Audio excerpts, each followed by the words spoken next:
Algérie-Niger, même combat, le Premier ministre nigérien, qui s'est longuement entretenu avec le président algérien, affiche un enthousiasme certain.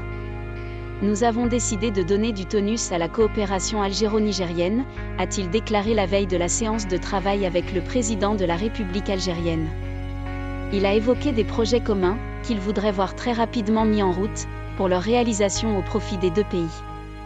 En matière de projets, deux sont d'importance stratégique.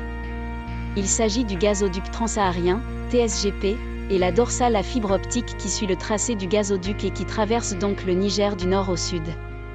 Ces deux grands chantiers ont été évoqués entre les ministres des deux pays.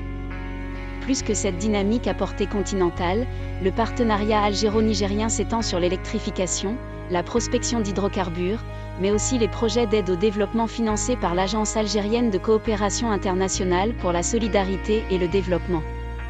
Un acte de solidarité qui n'oblige le Niger à aucun remboursement ni un quelconque intérêt sur dette. De l'aide désintéressée, très appréciée par le président nigérien, Abdourahmane Tiani, puisque son Premier ministre en parle comme l'une des priorités du partenariat entre son pays et l'Algérie. De fait, le Niger trouve dans l'Algérie l'amitié, la fraternité et le bon voisinage. Pour M. Ali Mahaman Lamine Zeine, ce sont les trois valeurs essentielles partagées par l'Algérie et le Niger. À travers ses déclarations, pour le moins, fraternelles, le Premier ministre nigérien confirme la totale convergence de vues avec son homologue algérien et plus forte encore, avec le président algérien, M. Tebboune, à qui il a remis un message de la part du chef du comité militaire du Niger, instance qui préside aux destinées de ce pays. Cette visite, qui marque un retour certain du dialogue algéro-sahélien, ne passe visiblement pas inaperçue, en ce sens que la presse internationale, notamment arabe, en commente le déroulement. Le journal El Cause El Arabia, à ce propos, consacré un article à l'événement, confirmant le retour de l'Algérie en tant qu'acteur régional incontournable, après une période de flottement de quelques mois. Ce rapprochement entre un pays qui a arraché son indépendance par les armes après une longue guerre de libération nationale et un autre qui a eu le courage, en ce XXIe siècle mondialisé, de chasser les armées françaises et américaines de son territoire, ne peut passer inaperçu, à plus forte raison auprès du Mali et du Burkina Faso, deux États membres, avec le Niger, de l'Alliance des États du Sahel, AES. C'est dire que le partenariat algéro-nigérien renouvelé ouvre des perspectives très intéressantes entre l'Algérie et le bloc de l'AES.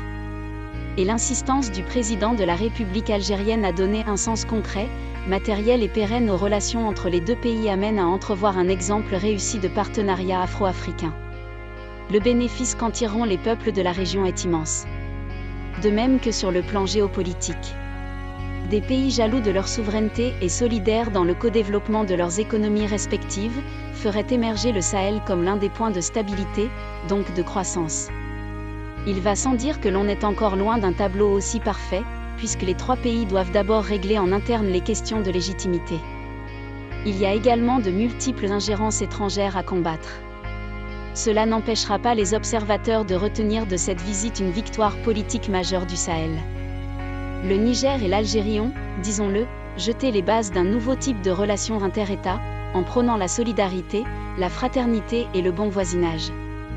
Il reste beaucoup à réaliser, mais les grands projets algéro-nigériens et l'implication directe de l'Agence algérienne de coopération internationale pour la solidarité et le développement auront un effet accélérateur pour porter la région du Sahel au rang de point de stabilité.